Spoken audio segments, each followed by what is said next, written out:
कल US Fed का फैसला आने वाला है रेट कट को लेकर। 25 बेसिस पॉइंट्स की कटौती होगी या 50 बेसिस पॉइंट्स की, और बाजार जो है इसका इंतजार कर रहा है, क्योंकि यूएस के मार्केट जैसा रिएक्ट करेंगे वैसा ही रिएक्शन अब भारत के बाजारों पर देखने को मिलेगा। अगर यूएस के बाजारों के वैल्यूएशन ज्यादा है तो भारत के बाजारों के भी वैल्यूएशन ज्यादा है, और अगर लिक्विडिटी यूएस के बाजारों में है तो भारत के बाजारों में भी भरपूर लिक्विडिटी है। पर लिक्विडिटी की अगर हम बात करें तो बाजारों में कहीं भी ऐसे संकेत नहीं है कि ये बाजार जो है बड़ी गिरावट दिखा दे अगर यूएस फेड के इंटरेस्ट रेट के फैसलों के बाद। वैसे लोग बाग कहते ये भी हैं, डाटा ये भी बताता है, पिछले 25 सालों का इतिहास देखें तो 3 बार रेट कट हुए हैं, और रेट कट होने के बाद 2 बार बाजारों ने गिरावट दिखाई है अच्छी खासी। 60% तक भी ये बाजार गिर चुके हैं इंटरेस्ट रेट कट होने के बाद। पर इस बार ये भी बात सच है कि बहुत बड़ी लिक्विडिटी इस बाजार के अंदर है जो बाजार को ड्राइव कर रही है। यानी कि असमंजस की स्थिति है कि बाजार में गिरावट होगी तो कितनी हो सकती है, किन कारणों से हो सकती है, और तेजी के भी भरपूर कारण है। और देखने वाली बात यहाँ पर यह भी है कि जो डाटा यूएस इकोनॉमी को लेकर आ रहा है वो कहीं ना कहीं ऐसे भी क्लियर कट संकेत नहीं दे रहा कि बाजार जो है सडनली फॉल हो जाए। तो निफ्टी के अंदर आप देख ही रहे हैं कि कहीं ना कहीं बड़ी असमंजस की स्थिति है, बाजार दिशा तय नहीं कर पा रहा है। अगर आप बाजार की गिरावट के फैक्टर की बात करें तो ऐसे एक नहीं अनेक ऐसे फैक्टर हैं जो इस समय ये जस्टिफाई कर रहे हैं कि बाजार को लेकर थोड़ी सी चिंता है, जो आपको डेली बाजार के अंदर दिखती भी है कि निफ्टी जो है उस हिसाब की रैली नहीं दिखा रहा पिछले हम कुछ समय से भी देखें। और अगर आप स्मॉल कैप, मिड कैप या बाजार के जो लीडर थे उनको देखेंगे तो आपको दिखाई देगा कि वो लगातार जो है गिरते जा रहे हैं। और जो बाजार के लीडर हैं, जो बाजार में पीएसयू स्टॉक्स ने रैली दिखाई है, आप कहीं ना कहीं उनसे भी संकेत लें तो आपको आइडिया होगा कि रेलवे स्टॉक्स, पावर स्टॉक्स घटते जा रहे हैं लगातार। वो कहीं ना कहीं कुछ ऐसे सिग्नल भी दे रहा है ओवर वैल्यूएशन के। अगर हम करंट सिनेरियो में देखें, Nifty at life time high, Nifty लगातार नए हाई बना रहा है। वो कहीं ना कहीं ये भी बता रहा है कि निफ्टी का अगर हम पी के हिसाब से देखें तो निफ्टी जो है काफी हायर साइड पर जा चुका है वैल्यूएशन के हिसाब से।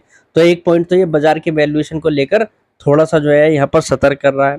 दूसरा, अगर हम देखें मार्केट कैप टू जीडीपी, अगर इस समय मार्केट कैप टू जीडीपी देखें तो लगभग 140% के आसपास है, और अगर हम उसका ओवरऑल पास्ट के हिसाब से देखें तो 100% के ऊपर जाने के बाद वो रिस्की हो जाता है।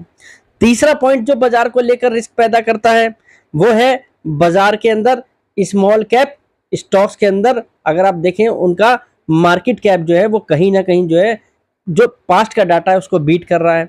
इनका वेटेज अगर हम देखें मार्केट कैप के अंदर, स्मॉल कैप का वेटेज जो है 4 से 8% का होता है, जो इस समय लगभग 25 से 30% के आसपास है। तो वो भी काफी वैल्यूएशन महंगे बता रहा है।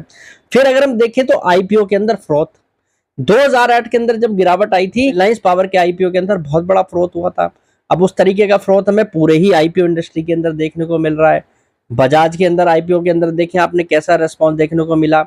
बट बजाज तो एक अच्छी क्वालिटी की कंपनी है, पर अगर आप देखें तो पास्ट में आपने सुना था कि एक एसएमई कंपनी के अंदर कितना बड़ा फ्रॉड था कि कंपनी की वैल्यू कुछ नहीं थी पर उसकी डिमांड कितनी बड़ी थी, तो वो भी देखने वाली बात है। तो यानी कि आईपीओ भी ये जस्टिफाइड कर रहे हैं कि बाजार के अंदर फ्रॉड है। यहाँ पर एक चीज और चिंताजनक है, यूएस का अनएम्प्लॉयमेंट डाटा अगर आप देखेंगे तो वो इस समय जो है 4% के ऊपर है, जो पास्ट में अभी रिसेंटली तो थोड़ा सा घटा है पर वो लगातार बढ़ रहा था। तो वो कहीं ना कहीं जो है वो भी जो है चिंता दिखा रहा है। पर ऐसा नहीं है कि ओवरऑल डाटा यही बता रहा है कि बाजार गिरावट की ही और जा रहा है। कुछ ऐसे भी पॉइंट्स हैं जो ये बता रहे हैं कि बाजार के अंदर बड़ी गिरावट के कारण कम है, कि हमने पास्ट में भी देखा है कि अगर कोई बड़ी गिरावट आई है बाजार तुरंत रिकवर हुआ है। उसमें सबसे बड़ा रोल है हमारा रिटेल इन्वेस्टर्स का, जो मंथली सिप आ रही है। अगर आप सिप के माध्यम से देखें तो जितने भी बाजारों में गिरावट आई है म्यूचुअल फंड ने उसमें तुरंत बाइंग करी है, स्मॉल इन्वेस्टर्स ने उसके अंदर तुरंत बाइंग करी है। तो यानी कि लिक्विडिटी ने बाजार को ड्रिवन किया है। कोई भी गिरावट आई है उसको बाजार ने जो है वहां पर एक्सेप्ट करके, आप कह सकते हैं डाइजेस्ट करके, वहां से रिकवरी दिखाई है। तो लिक्विडिटी इस समय हमारे पक्ष में है। पर दूसरा केस हमें यह भी समझना है कि अगर यूएस के बाजार गिरेंगे तो भारत के बाजारों में जरूर गिरावट आएगी। कुछ लोग बाग ये तक कह रहे हैं कि यूएस के बाजार गिरेंगे तो कोई बात नहीं, शायद हमारे बाजार नहीं गिरेंगे क्योंकि हमारे बाजार के अंदर लिक्विडिटी है। पर ऐसा बिल्कुल नहीं है। जिस हिसाब से एफआईआई का वेटेज है इंडियन मार्केट के अंदर, हमें उसे भी कंसीडर करके चलना चाहिए। अगर एफआईआई यहाँ पर बेचने में आ गए तो बाजारों को गिरावट जरूर देखने को मिलेगी, क्योंकि यूएस मार्केट जो है मदर ऑफ ऑल मार्केट है, साइज के हिसाब से यूएस मार्केट अभी भी बहुत बड़ा है।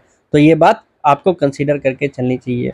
एक पॉजिटिव पॉइंट मार्केट को लेकर ये भी है कि यूएस की जो जीडीपी है वो जो है इस समय नेगेटिव नहीं है, क्योंकि स्लो डाउन अगर आता है तो यूएस जीडीपी नेगेटिव होती है। पर आपको ये भी बात समझनी है कि जो इंटरेस्ट रेट कट हो रहा है इसका इकोनॉमी के अंदर जो असर आता है वो लगभग 7 से 8 महीने के बाद दिखता है। यानी कि ऐसा नहीं है कि इंटरेस्ट रेट कट होते ही तुरंत उसका बाजार पर इम्पैक्ट आपको दिखाई देगा। कल फेड की कमेंट्री पर काफ़ी कुछ डिपेंड करता है। फेड जहां तक है पॉजिटिव बातें करेगा, और जिस तरीके से अमेरिका के अंदर चुनाव हैं, कोई भी गवर्नमेंट ये नहीं चाहेगी कि चुनाव से पहले उसके इस इकोनॉमी में कोलैप्स हो या किसी तरीके के क्रैश देखने को मिले। तो मुझे नहीं लगता कल फेड के द्वारा कोई ऐसा कमेंट्री आएगी जिसको बाजार को निराश करे, बाजार उसके अंदर सडनली परेशान हो। अभी ये रैली आपको आगे और चलती दिख सकती है, क्योंकि 2008 के बाद भी जब गिरावट आई थी उससे पहले तेजी आई थी, यानी कि 2007 में तेजी रही थी जब रेट कट हुआ था, उसके बाद ये गिरावट का माहौल बना था। अभी ऐसा कोई भी डाटा नहीं है जो बाजार को पुशअप करे लिक्विडिटी के अलावा, जो एक बड़ी रैली को यहाँ पर जो है कन्वर्ट करे। यानी कि small cap mid cap stocks में अभी आपको नियर टर्म में प्रेशर माउंट होता हुआ दिखेगा, माउंट होता हुआ दिख सकता है। तो नियर टर्म में मुझे नहीं लगता कुछ खास ऐसा चेंज होगा जिसके कारण बाजार के अंदर तेजी बने, क्योंकि नेगेटिव फैक्टर अभी भी बाजार पर ज्यादा है जबकि पॉजिटिव फैक्टर्स कम हैं। तो आज के लिए इतना ही, कल फिर मुलाकात करेंगे नई वीडियो के साथ। फिलहाल के लिए नमस्कार।